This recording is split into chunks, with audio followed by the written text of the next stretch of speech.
स्वागत है आप सभी का स्टार न्यूज में और मैं हूं आपके साथ जुबैर चौधरी। वक्त तो चला है अपना उत्तर प्रदेश का, जहां सबसे पहले बात करेंगे गोंडा की, जहां पर लाल खून के काले कारोबार की खबर सामने आई है। बता दें कि यहां बिना डोनर के ही 42 यूनिट खून बांटा गया है। तो गोंडा में लाल खून के काले कारोबार का मामला सामने आया था। बिना डोनर के ही 42 यूनिट खून बांट दिया गया था, जिसके बाद जिला अस्पताल का ब्लड बैंक खाली हो गया था और जिला अस्पताल में महज 68 यूनिट खून ही बचा था। इस दौरान आला अधिकारियों के संज्ञान में मामला आने के बाद मामले में जांच के आदेश दिए गए। ये घटना 28 अगस्त की है, जिसके बाद मामले में 3 सदस्यीय टीम बनाकर जांच के आदेश भी दिए गए थे। जांच टीम को 1 हफ्ते में रिपोर्ट देनी थी, लेकिन घटना को करीबन 1 महीना होने वाला है। अभी तक भी जांच की फाइलें दफ्तरों में जंग खाती नजर आ रही हैं। अब देखना होगा कि इस मामले को लेकर कब तक कार्रवाई की जाएगी और कब तक फाइलें बनाई जाएंगी।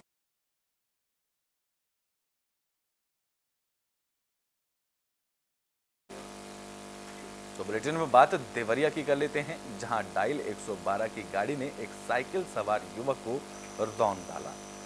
तो देवरिया से हैरान कर देने वाला मामला सामने आया है। डायल 112 की गाड़ी ने 2 साइकिल सवार युवकों को रौंद दिया। हादसे में एक युवक की मौत हो गई है और दूसरा गंभीर रूप से घायल बताया जा रहा है। यह हादसा रामपुर कारखाना थाना इलाके के गौरा गांव के पास हुआ। जानकारी के मुताबिक 2 चचेरे भाई खेत में काम करने के बाद घर लौट रहे थे। इसी दौरान डायल 112 की गाड़ी ने साइकिल में टक्कर मार दी थी। हादसे के बाद मृतक के परिजनों ने स्थानीय लोगों के साथ मिलकर देवरिया कसिया सड़क मार्ग को जाम भी कर दिया। लोगों का कहना है कि हादसे के वक्त डायल 112 के चालक ने शराब पी रखी थी। लोगों ने आरोपियों की गिरफ्तारी की मांग भी की है। किस गाड़ी से हुआ था? रात को हम खेत पटा के आ रहे थे 2 भाई, चाचा का लड़का एक मैं हूँ। दिन में टाइम नहीं मिलता है, घर में भूल जाता था। 1 बजे हम भीमपुर से चले, हम लोग 1 बजे हम लोग भीमपुर से चले, यहाँ से तो 1 बज गया। यहाँ आए तो मोड़ पर जो है हमने चाचा को लड़के को बोला तो पुलिस की गाड़ी ये उतर जा रहा है। हम लोग तो कहा नहीं भैया आप आगे चलिए, पीछे हम चल रहे हैं, साइड से चला जाएगा। तो साइड से हम लोग होते होते पूरा गाड़ी जो है वो लोग स्पीड में लाते हुए दाब करके हमको चले गए। हम जो है खेत में फेंका गए और चाचा के लड़कों को दबा के चला गया।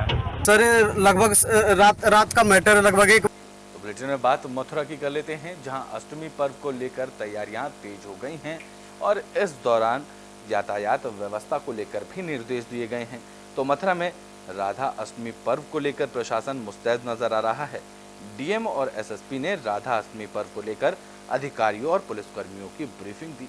इस दौरान श्रद्धालुओं की सुविधा पर खास ध्यान देने की अपील भी की गई। पुलिस व्यवस्था, यातायात व्यवस्था और पार्किंग व्यवस्था को लेकर जरूरी दिशा निर्देश दिए गए हैं, जहां ड्यूटी के दौरान लोगों से अच्छा व्यवहार करने के भी निर्देश दिए गए हैं। देखिए, विश्व प्रसिद्ध श्री राधा अष्टमी का त्यौहार आ चुका है और कल और परसों 2 दिन विशेष भीड़ रहेगी।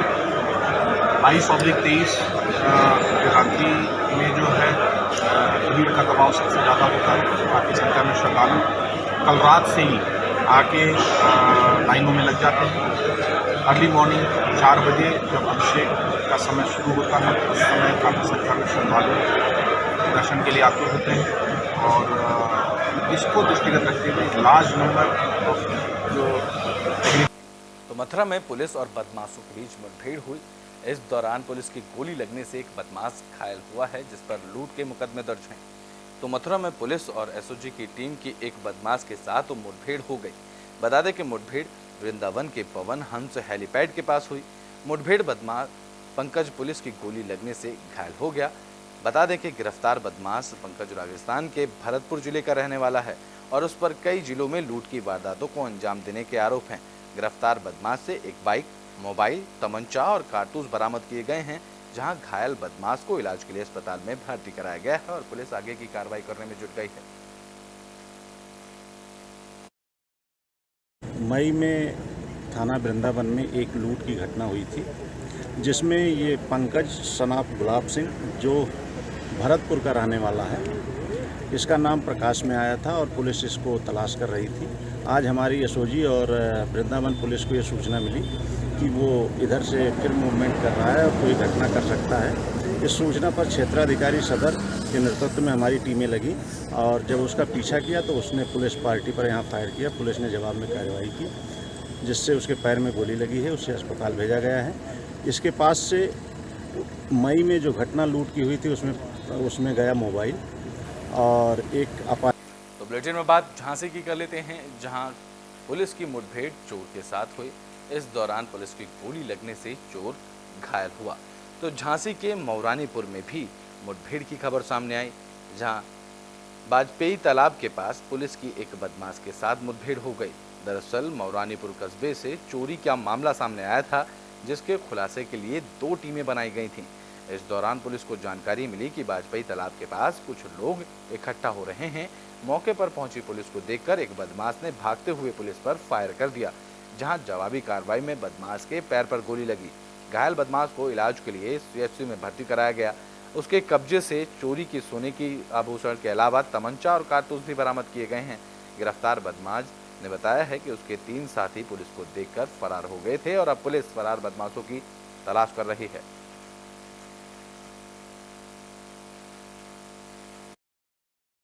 वाजपेयी तालाब के पास 19/20 की रात में मौरानीपुर कस्बे में चोरी हुई थी। उसमें प्रभारी निरीक्षक के नेतृत्व में 2 टीमें बनी थी, जिसमें पुलिस को ये सूचना मिली थी कि शाम को कोई वाजपेयी तालाब के पास कुछ लोग इकट्ठा हो रहे हैं।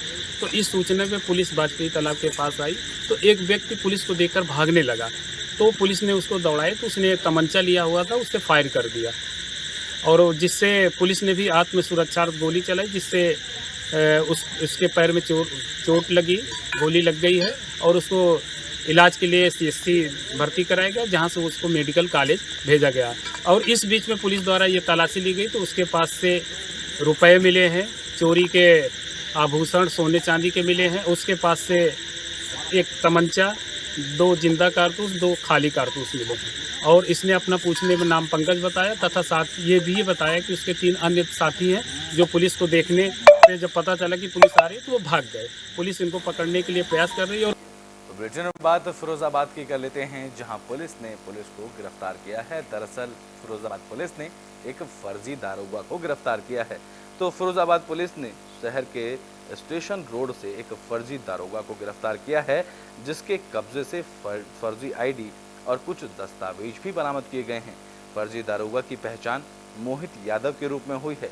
पुलिस से मिली जानकारी के मुताबिक आरोपी दरोगा बनकर ग्लास व्यापारियों को धमका रहा था। पुलिस ने आरोपी दरोगा का ID कार्ड चेक किया तो पता चला कि आरोपी दरोगा फर्जी बनकर ठगी करने के लिए लोगों को धमकाता था। आरोपी मथुरा जिले का रहने वाला है। पुलिस फर्जी दारोगा की गिरफ्तारी के बाद आगे की कानूनी कार्रवाई में जुट गई है। देखिए, थाना दक्षिण पुलिस द्वारा एक गुड वर्क किया गया है। कल चेकिंग के दौरान एक संदिग्ध व्यक्ति को पकड़ा गया, जिसका नाम मोहित यादव है। और उसके बाद चेकिंग दौरान जब पूछताछ की गई, उनकी तलाशी ली गई तो उनके पास से एक फर्जी आइडेंटिटी कार्ड मिला और उसमें उन्होंने अपने को सब इंस्पेक्टर दर्शाया था। खास बात इस कार्ड में ये थी कि इसकी जो वैलिडिटी की अवधि थी वो 2055 तक थी। इसी पर पुलिस को संदेह हुआ और उसके बाद इससे जब गहनता से पूछताछ की गई तो इसका खुलासा हुआ कि ये फर्जी हैं और इसका ये दुरुपयोग करते थे। इनके पास से मोबाइल फ़ोन तथा यूनिफॉर्म भी बरामद किया गया है। इसकी पृष्ठभूमि में ये है कि इनका एक साथी पहले कल। तो बुलेटिन में बात झांसी की कर लेते हैं, जहां सुखनई नदी में साफ सफाई का अभियान चलाया गया है। बता दें कि मौरानीपुर में सुखनई नदी की साफ सफाई का काम शुरू हो चुका है। करीब 6 LNT मशीनों के साथ नगर पालिका अध्यक्ष शशि श्रीवास ने साफ सफाई के काम का शुभारंभ किया। इस दौरान नगर पालिका अध्यक्ष ने कहा कि मौरानीपुर नगर के बीचों बीच स्थित सुखनई नदी नगरवासियों की शान है, जिसके चारों ओर प्रसिद्ध और प्राचीन मंदिर बने हुए हैं। इसके सौंदर्यीकरण को लेकर नगर पालिका चुनाव में लोगों से वादा कर रही थी। बजट का आवंटन होने के बाद नदी के सौंदर्यीकरण का काम युद्ध स्तर पर शुरू हो गया है। नदी की साफ सफाई हो जाने के बाद नदी में आ रहे नगर के गंदे पानी की व्यवस्था के लिए अलग से इंतजाम भी किया जाएगा, ताकि गंदे नालों का पानी नदी में ना पहुंच सके।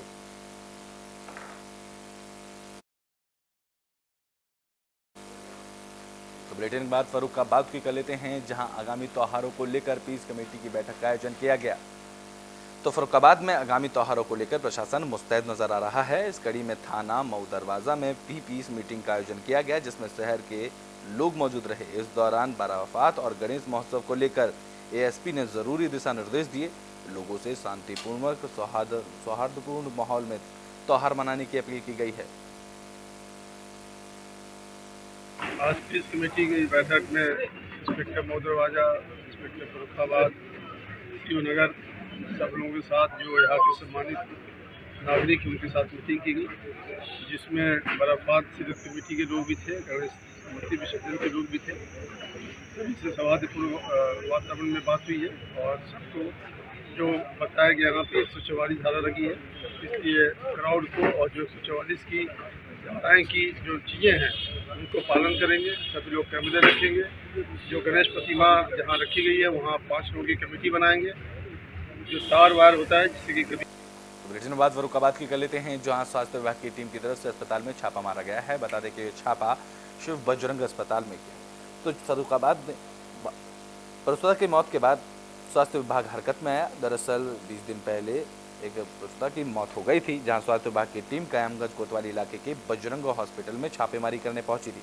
दरअसल प्रसूता के प्रसव के बाद मौत का मामला सामने आया था।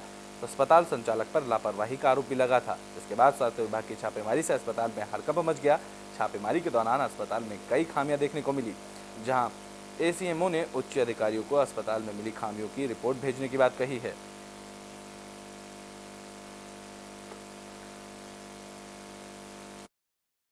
लक्ष्मी देवी जो शिकायत कर रही है उनके यहाँ जी उसी जाँच के लेके आए थे। ओटी में सब सुविधा मिली नहीं मिली।